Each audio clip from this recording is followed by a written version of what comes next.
नमस्कार बच्चों। जय हिंद। कैसे हो? सभी अच्छे होंगे। ज्योग्राफी की ऑनलाइन क्लास में आपका स्वागत है। और अपने पढ़ रहे हैं कक्षा 12 एनसीईआरटी ज्योग्राफी, जिसमें अपना छठा चैप्टर चल रहा है फर्स्ट बुक से।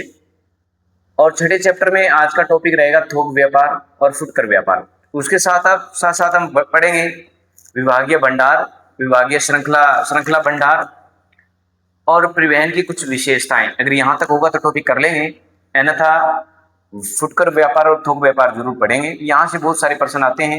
एक प्रश्न आपको ऑप्शन जरूर मिलेगा, यहाँ से खालिस्तान में मिल जाए या ऑप्शन में मिल जाए। तो क्लास अपने शुरू करते हैं। हेडिंग लगाओ आप, फुटकर व्यापार। ठीक है, हेडिंग लगाइए फुटकर व्यापार। फुटकर व्यापार, देखो फुटकर व्यापार होता क्या है, इसके बारे में चर्चा करेंगे अपने। फुटकर व्यापार होता क्या है। इससे पहले आप वीडियो शुरू हो, एक बार वीडियो को लाइक और शेयर कर दो, जिससे ज्यादा से ज्यादा बच्चे वो जुड़ सके। नए बच्चे हैं देख रहे हैं तो चैनल को सब्सक्राइब कर लेना, क्योंकि परीक्षा के टाइम में ये चैनल आपकी बहुत हेल्प करेगा। अच्छे अच्छे पेपर डालूंगा मैं इसमें जो आपके काम आने वाले हैं। तो फुटकर व्यापार की बात करें तो इसमें वे क्रियाकलाप आते हैं व्यापार के जो उपभोक्ताओं को वस्तुओं के प्रत्यक्ष विक्रय से संबंधित रखते हैं। यानी अधिकांश जो फुटकर व्यापार है केवल विक्रय से निश्चित प्रतिष्ठानों और भंडारों में संपन्न होता है इनका।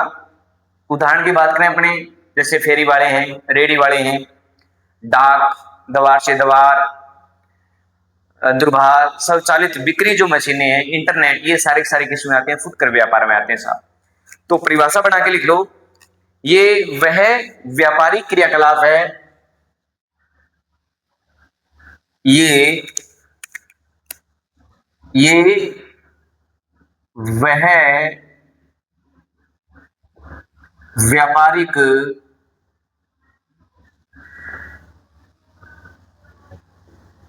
क्रियाकलाप है, ये वह व्यापारिक क्रियाकलाप है जो उपभोक्ताओं को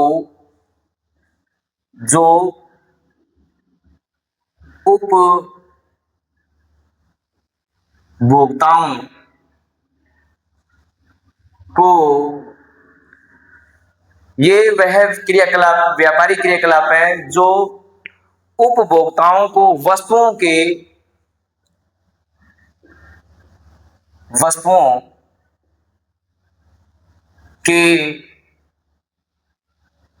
प्रत्यक्ष यानी सीधे प्रत्यक्ष विक्रय से संबंधित है। प्रत्यक्ष विक्रय से संबंधित है। तो ये वह व्यापारिक क्रियाकलाप है जो उपभोक्ता को वस्तुओं के प्रत्यक्ष विक्रय से संबंधित है। अगर प्रश्न आए कि निम्न में से कौन सा व्यापारिक क्रियाकलाप जो उपभोक्ताओं को वस्तुओं के प्रत्यक्ष विक्रय से संबंध रखता है, तो आपका उत्तर आ जाएगा फुटकर व्यापार। भाई ऑप्शन में पूछ रहा है कि निम्न में से वह व्यापारिक क्रियाकलाप कौन सा है जो उपभोक्ताओं को वस्तुओं के प्रत्यक्ष विक्रय से संबंध रखता है, तो उत्तर रहेगा फुटकर व्यापार। ठीक है, फिर एक बात और लिखो, अधिकांश फुटकर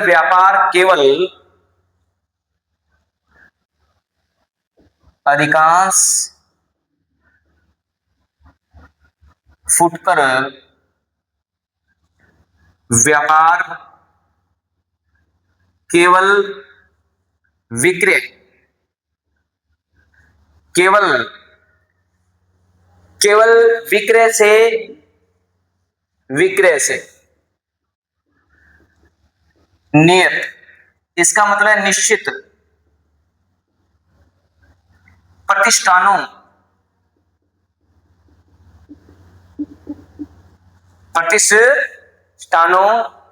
और भंडारों में संपन्न होता है, और भंडारों में संपन्न होता है। कितनी अच्छी लाइन दी है कि अधिकांश जो फुटकर व्यापार है केवल विक्रय से निश्चित नहीं, ये प्रतिष्ठान होते हैं, भंडार होते हैं, उनमें भी संपन्न होता है। जैसे उदाहरण लिखो फुटकर व्यापार के उदाहरण। अगर हम बात करें फुटकर व्यापार के उदाहरणों की तो सीधा सीधा लिखो फुटकर व्यापार के उदाहरण। व्यापार के उदाहरण, फुटकर व्यापार के उदाहरण। यहां से भाई बहुत प्रश्न आते हैं परीक्षा में, ठीक है। देखो क्या आएगा इसमें, एक तो फेरी वाले आते हैं भाई, फेरी, रहेड़ी यानी फेरी वाले, रेड़ी वाले, ट्रक वाले, दवार से दवार, दवार से दवार, डाक आदेश, आप मंगाते हो ना डाक आदेश से, कोरियर जिसको बोलते हो, ऑनलाइन जिसको बोलते हो, आप ऑर्डर करते हो फ्लिपकार्ट पे, अमेजोन पे, अलग अलग जो कंपनियों से आप चीजें जो मंगाते हो वो डाक आदेश होता है भाई। दूरभाष, दूरभाष, फोन करते हो, दूरभाष, फोन के द्वारा भी आप कोई सामान है वो मंगाते हो, ठीक है। स्वचालित बिक्री मशीनें, स्वचालित, स्वचालित विक्री मशीनें, ठीक है। इंटरनेट, इंटरनेट ये भी फुटकर व्यापार में आता है साहब। आप पैकेज लेते हो ना 19 रुपए का, 20 रुपए का, 69 रुपए का, ठीक है। 20 का तो नहीं आता, देखो इसे आएगा 19, 69, 59, 61, 71, इस प्रकार से आता है, ठीक है। पूर्ण संख्या में नहीं आएगा भाई। फेरी, रेडी, डाक, द्वार से द्वार, डाक आदेश, ये सभी क्या है आपके फुटकर व्यापार के उदाहरण। तो फुटकर व्यापार में इतना ही आपको याद रखना है। जब भी आए फुटकर व्यापार में और थोक व्यापार में अंतर लिखना है तो आपको फुटकर व्यापार में इतनी बातें आपको लिखनी है। सब अब आता है थोक व्यापार। क्या आता है? थोक व्यापार आता है। थोक व्यापार, ये अभी छठा लेसन चल रहा है अपनी। अगर अच्छे अंक प्राप्त करने तो आपको इस चैनल से जुड़े हुए रहना पड़ेगा और वीडियो सारे देखने पड़ेंगे आपको शुरू से लेकर लास्ट तक। अगर बीच में बाजार जाके देखो तो भी पार नहीं पड़ेगी, सीधी सी बात है। फिर आप चैनल पे मत आया करो। अगर आपको अच्छे नंबर चाहिए, 100 नंबर चाहिए, यानी 95+ नंबर चाहिए, तो आपको चैनल के साथ जुड़ के रहना पड़ेगा। जो मैं जैसे मैं करवा रहा हूं वैसे आपको पढ़ना पड़ेगा। अगर लिखना नहीं चाहते, सुन के और आप पीडीएफ प्राप्त करना चाहते हो तो आप मेरे व्हाट्सएप पर कॉल करो, मैं आपको उसकी पीडीएफ भेजूंगा। जितना मैंने करवाया है, पूरी नहीं भेजूंगा मैं, जितना मैंने करवाया उसकी पीडीएफ आपको मिल जाएगी। प्रिंट निकाल के साथ साथ पढ़ते रहना। ये आपके लिए फ्री में कर सकते हैं। फ्री में हाथ से लिखी हुई मेरी बुक आपको मिलेगी, ठीक है। ये लो जी, थोक व्यापार। अगर बुक पूरी चाहिए प्रिंटेड, आपको कम से कम 10 बच्चे होने चाहिए। 10 बच्चों की प्रिंटेड बुक मिलेगी आपको, निकलवा के देंगे, डाक बाई पहुंचा दी जाएगी। डाक का जो खर्चा लगेगा वो आपका लगेगा और प्रिंट का लगेगा। थोक व्यापार, देखो थोक व्यापार कौन से थे भाई? थोक व्यापारों का जो ज्यादातर गठन है वो बिचौली जो सौदागर होते हैं उनके द्वारा किया जाता है। बिचौली जो बीच वाले जो व्यक्ति होते हैं उनके द्वारा किया जाता है, क्योंकि इसमें ज्यादातर जो थोक व्यापार है ना, बीच वाला जो काम करवाने वाला जो व्यक्ति होता है उसी के आधार पर होता है। भी मान लो अपने को दुकान खोलनी है, अब हम सामान लेके आएंगे तो सामने वाला हमको नहीं जानता। अब हम किसी बीच के आदमी को लेके जाएंगे जो दुकान वाले के साथ उसके अच्छे रिलेशन है, वो अपने को सामान दिला के लेके आएगा। क्योंकि ये जो थोक व्यापार का काम होता है ये चलता है विश्वास पे, यानी विश्वास होना चाहिए। उधार पे चलता है ज्यादातर, क्योंकि ज्यादातर इसमें काम करने वाले जो लोग होते हैं वो ज्यादातर उधारी पर काम करते हैं। वो मार्केट से, बड़े दुकानों से उधार लेके आएंगे सामान, फिर वो सामान सेल करेंगे, नहीं बेचेंगे, उससे जो पेमेंट आएगी उसका वो जितना पेमेंट बनेगा वो उसको वापस दे आएंगे, फिर और मिला के पेमेंट वापस से उधार लेके आएंगे। इस प्रकार से इसमें बिजनेस चलता है, तो इसलिए विश्वास पर ये काम चलता है। ठीक है, तो पहला प्रश्न लिखो, ये प्रश्न बना के पूछेगा आपसे कि थोक व्यापार का गठन, थोक व्यापार का गठन, बिचौलिए जो सौदागर होते हैं, कौन से? अनेक बिचौलिए सौदागरों, अनेक बिचौलिए, बिचौलिए सही तो लिखा ना, बिचौलिए सौदागरों, सौदागरों, अनेक बिचौलिए सौदागरों और पूर्तिकरों, और पूर्तिकरों द्वारा होता है, पूर्तिकरों द्वारा होता है, पूर्तिकरों द्वारा होता है, न कि फुटकर भंडारों द्वारा, न कि फुटकर भंडारों द्वारा, भंडारों द्वारा, बहुत अच्छी लाइन है, द्वारा, ठीक है, द्वारा होता है। अब ये कह रहा है कि फुटकर जो व्यापार है उसका गठन किसके द्वारा होता है, तो आपका उत्तर आएगा बिचौलिए सौदागरों और पूर्तिगर। पूर्तिगर का मतलब क्या होता है, हम कह सकते हैं गोदाम, गोदाम जहां हमें एक ही छत के नीचे सारी चीजें एक साथ मिल जाए, एक ही छत के नीचे सारी चीजें अपने को मिल जाए, हमें चप्पल चाहिए चप्पल मिले, कपड़ा मिले कपड़ा चाहिए कपड़ा मिले, परचून का सामान चाहिए परचून का मिले, यानी सारी वस्तुएं जो अपने को चाहिए वो सारी हमें एक ही जगह मिले, वो होते हैं पूर्ति घर। क्या होते हैं? पूर्ति घर। अपनी सीधी भाषा में बोल सकते हैं गोदाम। क्या बोल सकते हैं? गोदाम बोल सकते हैं। तो थोक में मिलेगा वो अपने को, क्या मिलेगा? थोक में मिलेगा भाई, ठीक है। तो थोक व्यापार का गठन है वो अनेक बिचौलिए सौदागरों और पूर्तिगरों द्वारा होता है, ये बात आपको याद रखनी है। न कि जो फुटकर जो भंडार होते हैं, जो फुटकर जो गोदाम होते हैं उनसे नहीं होता है, ठीक है सर। नेक्स्ट बात, श्रृंखला भंडारों, श्रृंखला, श्रृंखला, श्रृंखला भंडारों, श्रृंखला भंडारों सहित कुछ बड़े भंडार, श्रृंखला भंडारों सहित कुछ बड़े भंडार, कुछ बड़े भंडार विनिर्माताओं से सीधी खरीद करते हैं भाई, विनिर्माताओं, विनिर्माताओं, निर्माताओं, निर्माताओं से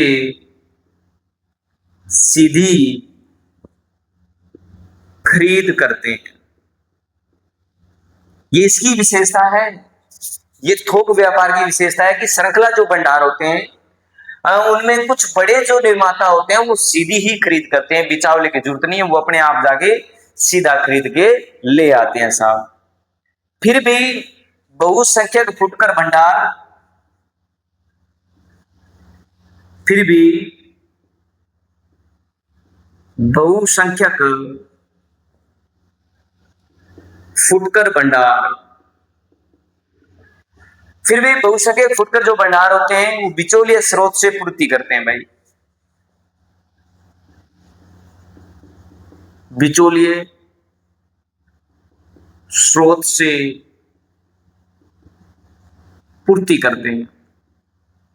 जो बीच वाले जो बिचावले होते हैं उनसे वो क्या करेंगे? पूर्ति करेंगे।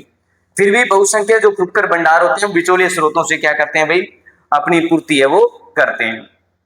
थोक विक्रेता प्राय, क्योंकि कुछ थोक विक्रेता होते हैं और वो प्राय फुटकर भंडारों को उधार देते हैं, और यहां तक कि फुटकर जो विक्रेता होते हैं वो अधिकतर थोक व्यापार की पूंजी पर ही उनका काम चलता है, ठीक है। तो लिखो, थोक विक्रेता प्राय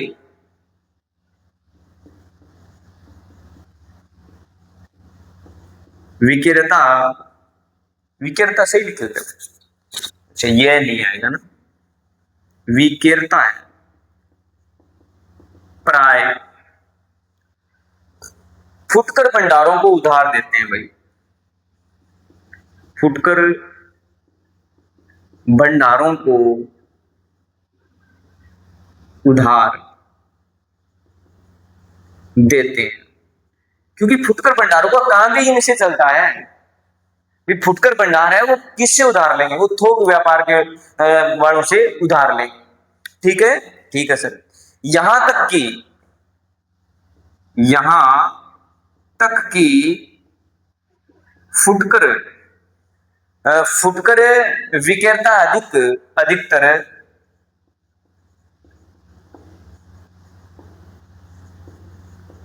अधिकतर फुटकर विक्रेता अधिकतर थोक विक्रेता की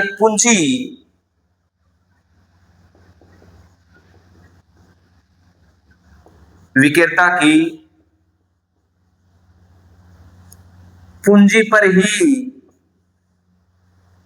अपने कार्य का संचालन करते हैं। अपने कार्य का संचालन करते हैं। अपने कार्य का संचालन करते हैं। ये है थोक व्यापार। आपका क्या है? थोक व्यापार।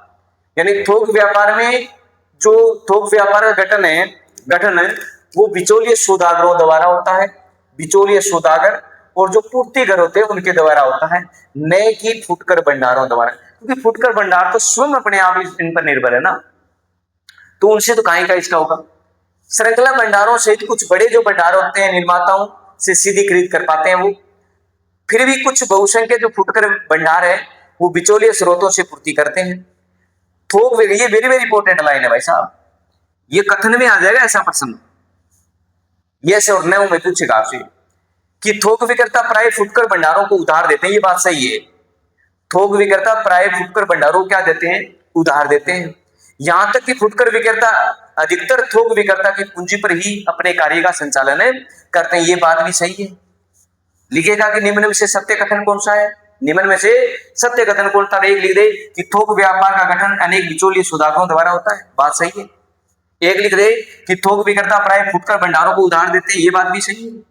एक लिख दे यहां तक कि फुटकर विक्रेता अधिकतर थोक विक्रेता की पूंजी पर अपने कार्य का संचालन करते हैं। ये बात भी सही है। और चौथा आ जाएगा उपयुक्त सभी। उपयुक्त सभी सत्य है। ठीक है सर। ये खालिस्तान में भी आ सकती है कि थोक विक्रेता प्राय फुटकर भंडारों को खालिस्तान देते हैं उधार देंगे। क्या आ जाएगा इसमें? उधार देंगे।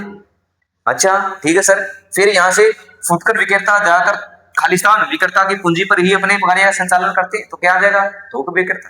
क्या आ जाएगा? थोक विक्रेता। हर लाइन को आपको पर्सन के हिसाब से पढ़ना है। किताब की हर लाइन को पर्सन के हिसाब से पढ़ना है, तभी जाके आपके 100 नंबर आएंगे। क्योंकि खालिस्तान ऐसा है, खालिस्तान कहीं से कैसे लाइन उठा सकता है। हाँ, उठाएगा ऐसे जिसका अर्थ निकलता हो, ऐसे फालतू लाइन नहीं उठेगी।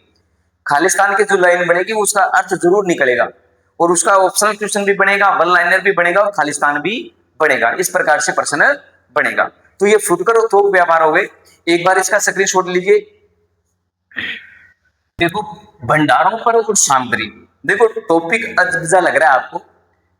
एनसीईआरटी ऐसे लिख रही है कि भंडारों पर और सामग्री, यानी भंडारों और अन्य सामग्री। इसका मतलब क्या है? भंडारों और अन्य सामग्री। इसका अपने को कोई लेना देना नहीं है भाई, क्योंकि इस प्रकार का प्रश्न आपसे नहीं पूछेगा। ये प्रश्न नहीं है, ये टॉपिक का नाम है। इसमें जो आएंगे जो प्रश्न, वो अपने को याद रखने। पहली लाइन में प्रश्न बना के पूछ रहा है कि फुटकर जो व्यापार है उसमें बड़े स्तर पर सबसे पहले नवाचार लाने वाले जो लोग थे ना, समुदाय था, वो था उपभोक्ता सहकारी समुदाय थे, जिसने पहली बार फुटकर व्यापार में बड़े स्तर पर कुछ नवाचार लेके आए। भाई ये लाइन आप लिख लो। फुटकर व्यापार में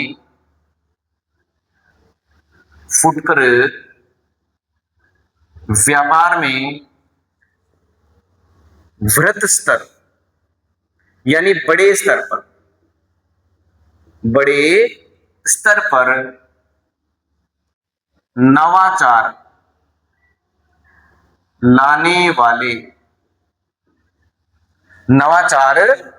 लाने वाले,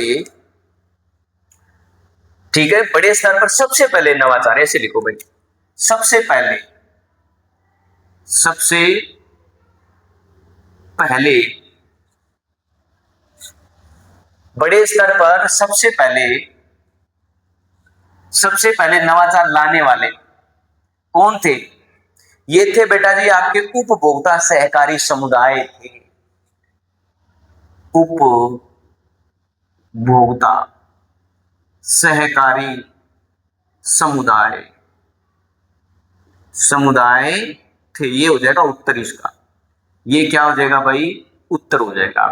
आपसे पूछ रहा है कि फुटकर व्यापार में वर्ग स्तर पर सबसे पहले नवाचार लाने वाले कौन थे? तो आपका उत्तर आएगा उपभोक्ता सहकारी समुदाय थे भाई। ठीक है सर। एक हेडिंग लगाओ, विभागीय भंडार। क्या है? विभागीय भंडार। ये अच्छा प्रश्न है, ये आपसे प्रश्न पूछ सकता है। इसकी लैंग्वेज भी थोड़ी क्या है? हार्ड है। विभागीय भंडार की लैंग्वेज थोड़ी हार्ड है भाई। कैसे? देखो, इसमें वस्तु की खरीद और व्यापारिक माल, भंडारों के विभिन्न जो अनुभाग होते हैं उनमें बिक्री के सर्वेक्षण के लिए जो विभाग बनाए जाते हैं उनका उत्तरदायित्व इसके पास होता है। भी जैसे कोई वस्तु है, उसको खरीदनी है, उसको बेचनी है, उसका लेखा जोखा हमें देखना है, गोदाम में कितना कुछ पड़ा है, वो होता है एक विभागीय अधिकारी का उत्तरदायित्व होता है कि हमारे पास इतना है और इस चीज को हम इस प्रकार से लेके आएंगे। ठीक है, तो लिखिए वस्तुओं की खरीद, वस्तुओं की खरीद और वस्तुओं खरीद होगी। ठीक है सर, वस्तुएं खरीद और भंडारों के विभिन्न अनुभागों और भंडारों के विभिन्न अनुभागों, यानी जो अलग अलग भाग बने हुए भंडारों के अनुभागों में बिक्री के सर्वेक्षण के लिए, अनुभागों में बिक्री के सर्वेक्षण के लिए, बिक्री के सर्वेक्षण के लिए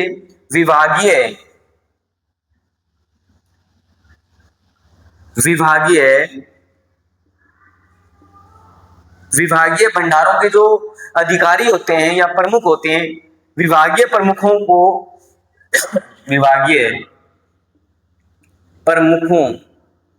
को उत्तरदायी माना जाता है भाई। उत्तरदायित्व और प्राधिकार सौंप देते हैं। उत्तरदायित्व और प्राधिकार सौंप देते हैं। ये है आपके विभागीय भंडार। इनका कार्य क्या है? देखो कि इनका कार्य है कि जो वस्तुओं की खरीद की गई और भंडारों के विभिन्न अनुभाग जो होते हैं, पार्ट जो होते हैं, उनमें बिक्री के जो सर्वेक्षण किया जाता है, सर्वे किया जाता है, उसके लिए जो विभागीय जो प्रमुख होते हैं उनको उत्तरदायित्व सौंपा जाता है और उनको अधिकार दिया जाता है। ठीक है, यानी आप करिए इनका जो सर्वे है जो आपको करना है वो इन विभागीय भंडारों में आप कुछ भी कर सकते हैं। एक आता है श्रृंखला भंडार। क्या आता है? श्रृंखला भंडार। ये क्या होता है? भंडार। अगर इसकी बात करें अपने श्रृंखला भंडार की, तो इसमें भी देखो आप, इसमें क्या होगा कि जो आधुनिक क्या अत्यधिक जो मितव्यता मतलब विवेकपूर्ण, क्या है? विवेकपूर्ण से व्यापारिक माल खरीद पाते हैं। ठीक है सर, यहां तक कि अपने विनिर्देश पर, जो अपना निर्देश दिया है दोबारा से, पर सीधी वस्तुओं का विनिर्माण करा सकते हैं। ये होते हैं आपके कौन से? श्रृंखला भंडार। भाई अपनों ने कोई वस्तु खरीदी, हम लेके आए, वो खराब निकली, हम दोबारा गए उसी दुकानदार के पास, उसके पास वही थी, अब वो क्या है, उसी वस्तु को हम अपने विवेकपूर्ण तरीके से बदलाएंगे, उसके पास नहीं है लेकिन वो दूसरी जगह से अपने को लेके लाके देगा, उसके पास वाली दुकान होगी, उसके पास वाली दुकान होगी, तो एक श्रृंखला में ये भंडार बने होते हैं। इसलिए उसको क्या नाम दिया, श्रृंखला भंडार। अब लिखो इसमें सॉरी, अत्यधिक मितव्यता, अत्यधिक मितव्यता, मितव्यता से व्यापारिक माल, से व्यापारिक माल खरीद पाते हैं, खरीद पाते हैं साहब। ठीक है, यहां तक कि, यहां तक कि अपने विनिर्देश पर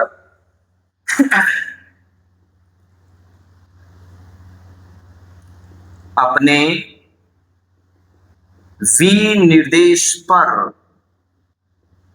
विनिर्देश पर सीधे वस्तुओं का, सीधे वस्तुओं का विनिर्माण,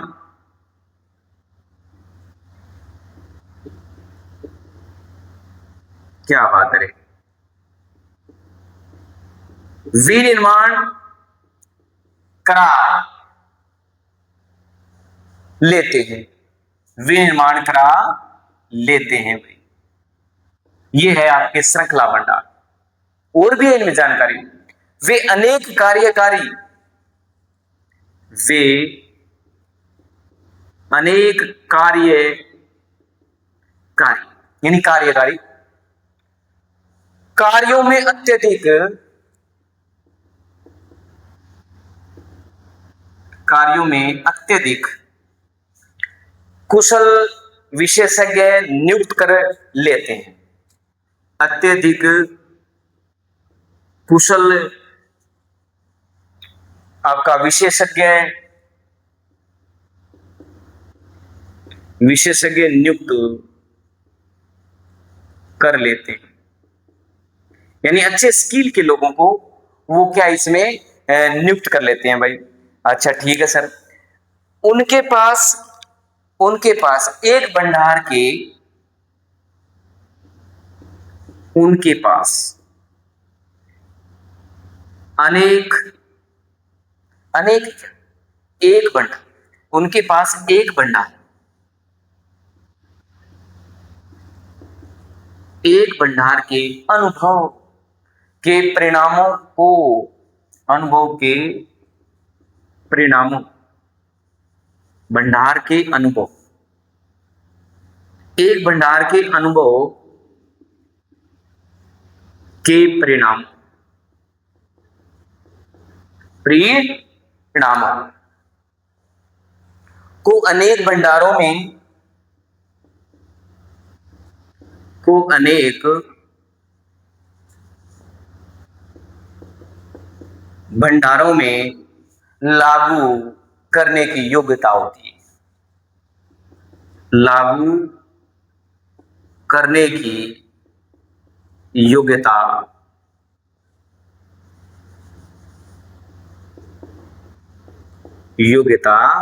होती है भाई। ये आपकी श्रृंखला भंडार है। दोबारा समझ लो कि श्रृंखला जो भंडार होते हैं अत्यधिक मितव्यता से व्यापारिक माल खरीद पाते हैं। ये वेरी वेरी इंपॉर्टेंट है, खालिस्तान में भी आ सकता है,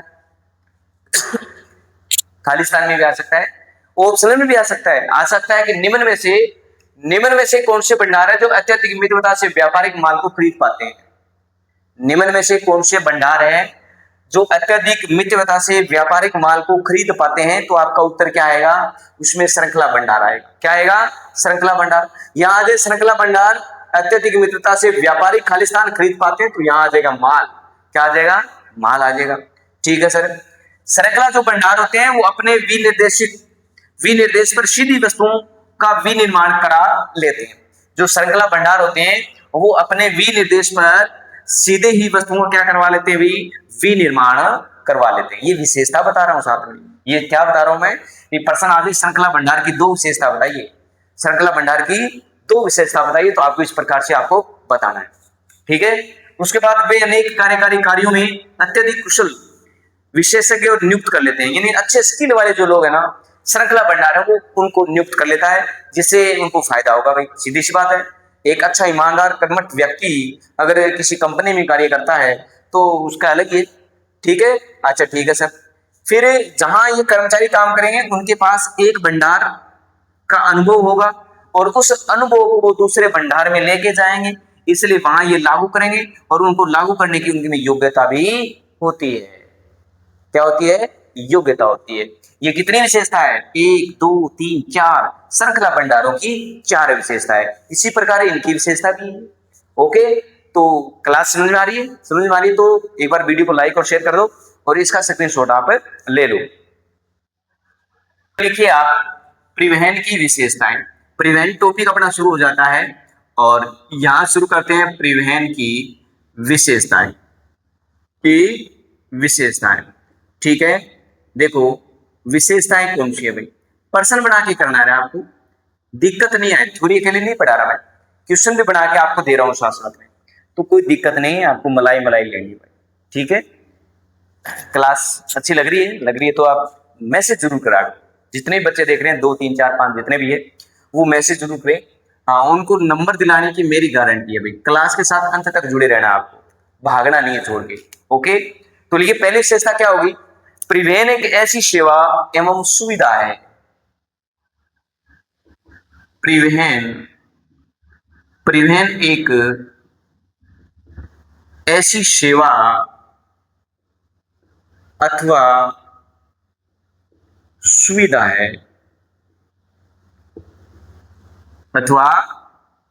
है, कैसी सुविधा है?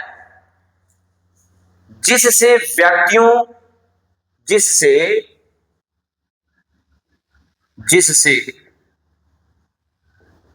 व्यक्तियों विनिर्मित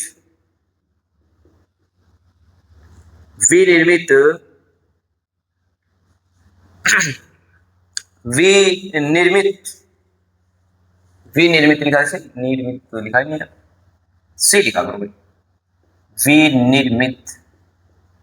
विनिर्मित माल तथा संपत्ति, माल तथा संपत्ति को भौतिक रूप से,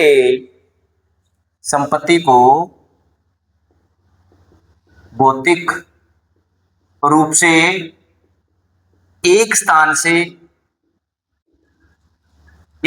से दूसरे स्थान पर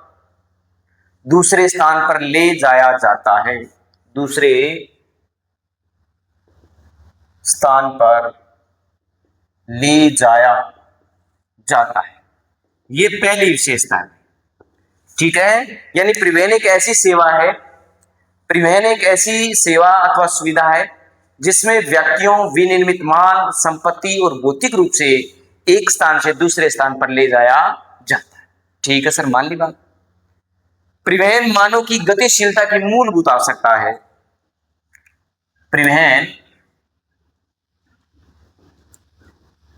परिवहन मानव की गतिशीलता की मूलभूत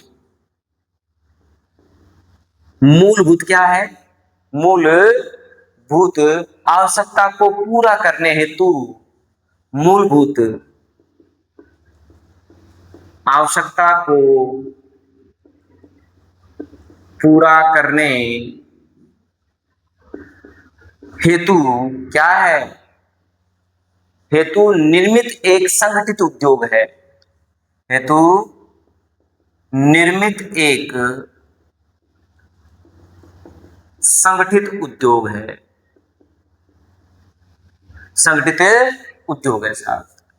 ठीक है, तो परिवहन मानव की गतिशीलता की मूलभूत आवश्यकता को पूरा करने हेतु एक निर्मित संगठित उद्योग है। कैसा है? संगठित उद्योग। ठीक है, क्लास अच्छी लग रही तो वीडियो को लाइक और शेयर कर दो भाई। पंखा ही नहीं चला रखा मैंने, गर्मी लग रही है, फिर भी मैं आपके लिए क्लास लेके आ रहा हूँ फ्री में, वो भी फ्री में लेके आ रहा हूँ। इसमें कोई मेरा ये नहीं है कि पैसे मिल रहे हैं, बोल रही है तो मोनेटाइज ही नहीं हुआ चैनल, कहाँ से पैसे मिले बताओ। फिर भी मैं आपके लिए घंटा, 1.5 घंटा, आधी घंटा, देखो वीडियो, एक वीडियो बनाते हैं 40-45 मिनट का, उसमें कम से कम 2 से 2.5 घंटा जाते हैं, उसमें कटिंग होगी, फिर उसको यूट्यूब पे चढ़ाना और बहुत सारी चीजें होती है। ठीक है, बाकी आप सहयोग करो अच्छी बात है, नहीं करो तो अच्छी बात है, और करोगे तो भी अच्छी बात है। आगे लिखो, आधुनिक समाज वस्तुओं के, आधुनिक समाज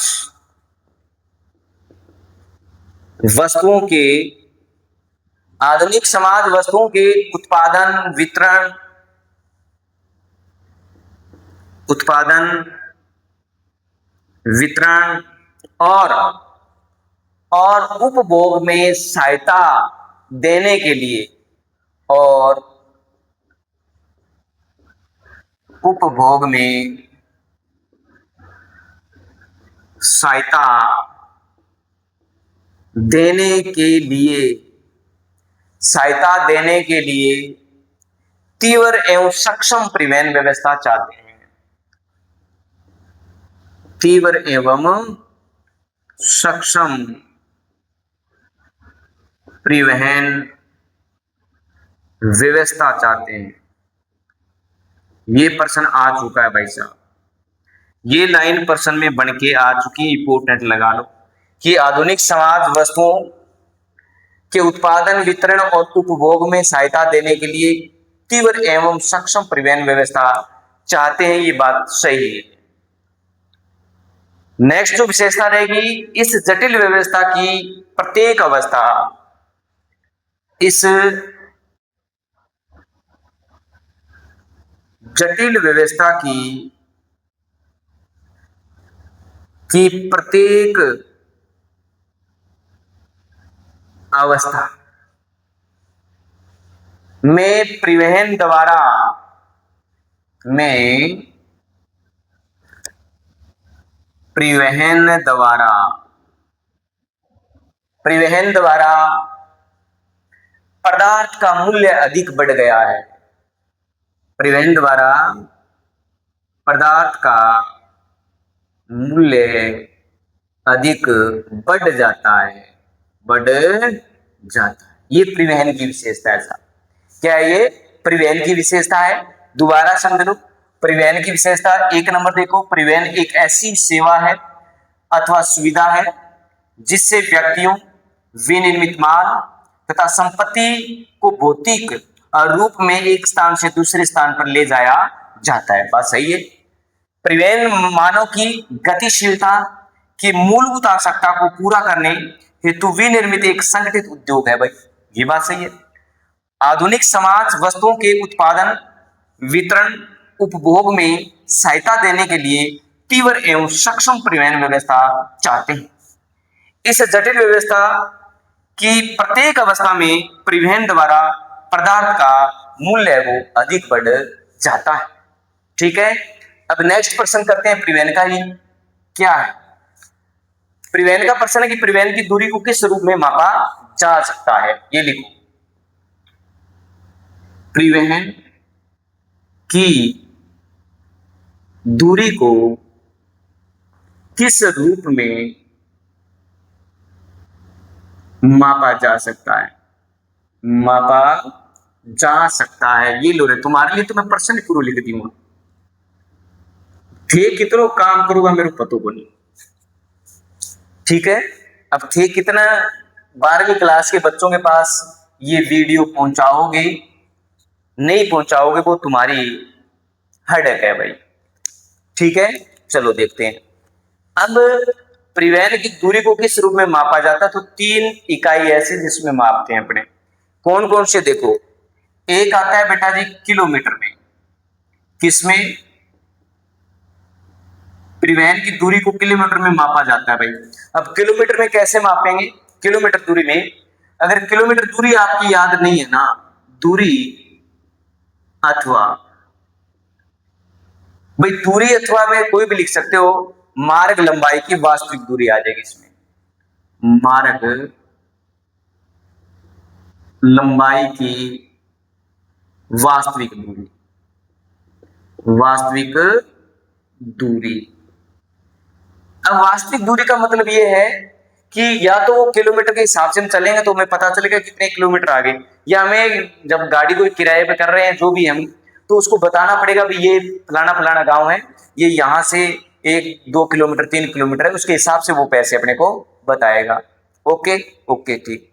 दूसरा आता है समय दूरी। कौन सा? समय दूरी। भाई समय कितना लगेगा जाने में, समय दूरी। समय दूरी कह दो, अथवा एक मार्ग पर यात्रा करने में लगने वाला समय, अथवा एक मार्ग पर यात्रा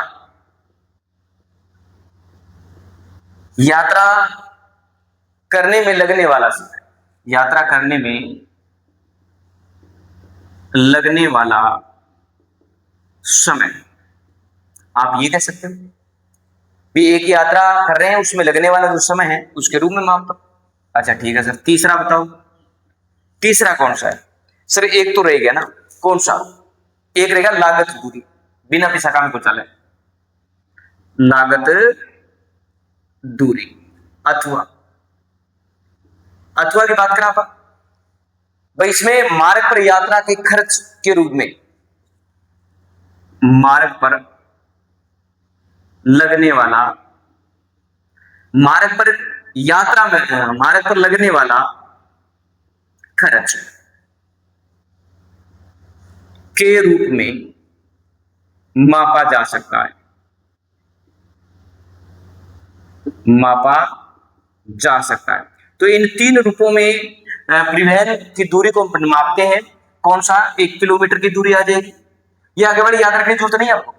उसके बाद समय की दूरी आ जाएगी और एक लागत दूरी आ जाएगी। इन तीन इकाइयों में हम परिवहन की दूरी को मापते हैं साहब।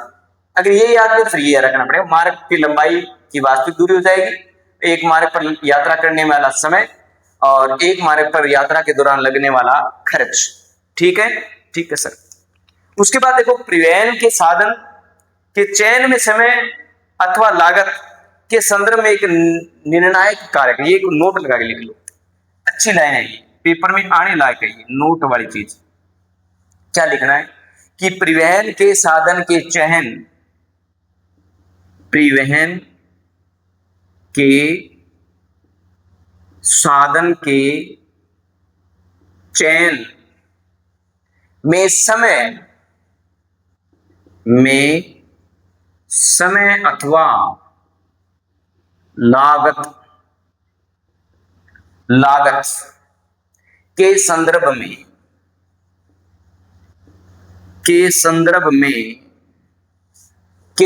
में एक निर्णायक कारक है।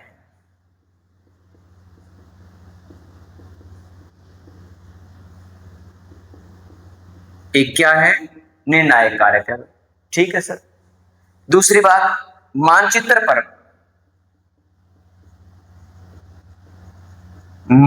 पर समान समय में पहुंचने वाले स्थानों, समान समय में पहुंचने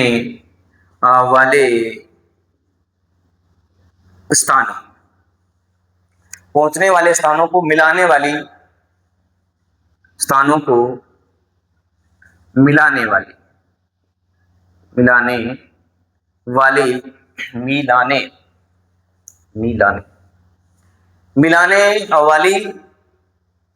समकाल रेखाएं खींची जाती है,